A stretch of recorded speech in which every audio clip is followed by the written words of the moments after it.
Beer ఫ్యాక్టరీలకు మాత్రం నీళ్లు ఆగద్దు, ఫుల్గా నీళ్లు ఇవ్వండి, బీర్ ఫ్యాక్టరీలు మంచిగా చూసుకోండి అని చెప్తుండ్రు. మరి రైతులను ఎవరు పట్టించుకోవాలి? బీర్ ఫ్యాక్టరీలు మంచిగానే చూసుకుంటుండ్రు, మరి మా రైతుల పరిస్థితి ఏంటి? కేసీఆర్ గారు ఉన్నప్పుడు ఎప్పుడు క్రాప్ హాలిడే లేదు, పంటకు నీళ్లు ఇచ్చినాం. కానీ మీకు ఇలా బీర్ ఫ్యాక్టరీల మీద ఉన్న మోజు రైతుల మీద లేదు. బీర్ ఫ్యాక్టరీల మీద ఉన్న ప్రేమ ఇవాళ రైతుల మీద ఈ ప్రభుత్వానికి లేకుండా పోయింది. రైతులంటే చిన్న చూపు.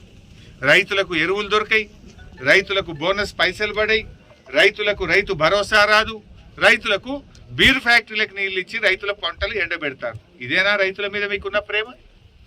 రైతులకు పోయిన యాసంగిలో మొన్న వర్షాకాలంలో అకాల వర్షాలు పడి వడగళ్ళ వానబడి పంట నష్టం జరిగింది. 10,000 ఇస్తామని ముఖ్యమంత్రి హెలికాప్టర్లు వచ్చి చెప్పిపోయిండు. 10 పైసలు వల్లే ఇప్పటిదాకా. ఏడాది అయిపోయింది ముఖ్యమంత్రి గారు, ఇక రేపే ఇస్తున్నా అని చెప్పినావు నువ్వు. పోయిన యాసంగి రాళ్ళ వాన పడ్డ పైసలు, పోయిన యాసంగిలో అకాల వర్షాల వల్ల పడ్డ పైసలు కానీ, మొన్న వచ్చిన తుఫాన్లో జరిగిన నష్టానికి అటు వరి చేనులు కానీ, పండ్ల తోటలు కానీ, ఇతర పంటలు నష్టపోయిన రైతులకు ఒక్క పైసా కూడా ఈ ప్రభుత్వం సాయం చేయలేదు. మీరు బడా కాంట్రాక్టర్లకు బిల్లులు ఇస్తున్నారు, కమిషన్లు వచ్చే కాడ పైసలు రిలీజ్ చేస్తున్నారు.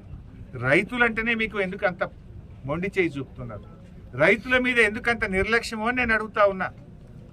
వడగళ్ళ వాన పడ్డా, అకాల వర్షాలు పడ్డా, తుఫాను వల్ల నష్టపోయిన రైతులకు పైసలు ఇయ్యరు, బోనస్ పైసలు ఇయ్యరు, రైతు భరోసా పైసలు ఇయ్యరు, ఎరువులు టైం మీద ఇయ్యరు, నీళ్ళు ఇవ్వమంటే నీళ్లు కూడా ఇవ్వకపోతుంది. ఇదేం ప్రభుత్వం అని అడుగుతా ఉన్నాం. అంటే రైతులను ఎందుకు ఇంత ఉసురు పోసుకుంటున్నారు? మాటల్లోనేమో రైతుల ప్రభుత్వం, చేతల్లోనేమో వ్యాపారవేత్తల మీద ప్రేమ మీకు, బీర్ కంపెనీల మీద ప్రేమ మీకు. సో ఇప్పటికైనా తక్షణమే రైతులకు పెండింగ్ ఉన్న అన్ని రకాల నిధులు, అది బోనస్ పైసలు కానీ, రైతు భరోసా పైసలు కానీ, వడగళ్ల వాన వల్ల అకాల వర్షాల వల్ల జరిగిన పంట నష్టానికి సంబంధించిన డబ్బులు తక్షణమే విడుదల చేయాలని బీఆర్ఎస్ పార్టీ పక్షాన, రైతుల పక్షాన డిమాండ్ చేస్తుంది.